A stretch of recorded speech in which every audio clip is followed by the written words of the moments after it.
পটুয়াখালীর কলাপাড়া খালের উপর ভেঙে পড়া আয়রন ব্রিজটি ৫.৫ বছরেও নির্মাণ হয়নি।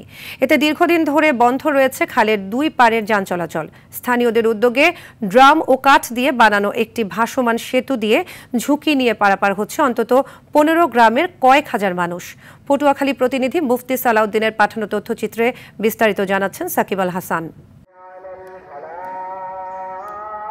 পটুয়াখালীর কলাপাড়া উপজেলার নীলগঞ্জ ইউনিয়নের পাখিমারা খালের ওপর ২০২০ সালে নির্মিত ১১৬ মিটার দীর্ঘ আয়রন ব্রিজটি ভেঙে পড়ে।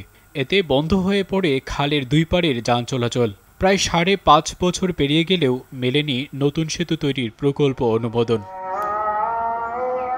উপায় না পেয়ে প্রায় ২.৫ লাখ টাকা ব্যয়ে ড্রাম ও কাঠ দিয়ে ১১৬ মিটার দীর্ঘ এই ভাসমান সেতুটি তৈরি করেন স্থানীয়রা। ভাসমান এই সেতুটিও এখন ভেঙে পড়ার উপক্রম। পায়ে হেঁটে চলাচল করা গেলেও যানবাহন না চলায় ব্যাহত হচ্ছে স্থানীয় কৃষি ও ব্যবসা বাণিজ্য। এই ব্রিজটা খুবই প্রয়োজন। ব্রিজটা না হলে কৃষক ন্যায্য মূল্য পায় না এবং কৃষি দিতেও অনেক অসুবিধা হয়।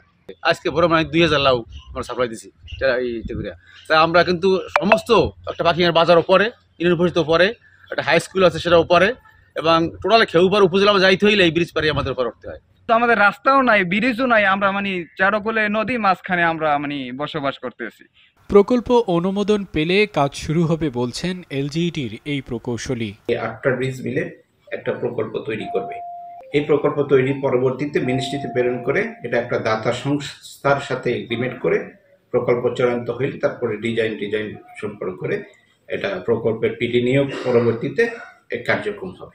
স্থানীয়দের যাতায়াতের ভোগান্তি লাঘব ও স্থানীয় কৃষিপণ্য বাজারজাত সহজ করতে দ্রুত প্রস্তাবিত সেতুটির নির্মাণ কাজ শেষ করবে সরকার, এমনটাই প্রত্যাশা এলাকাবাসীর। সাকিব আল হাসান, RTV।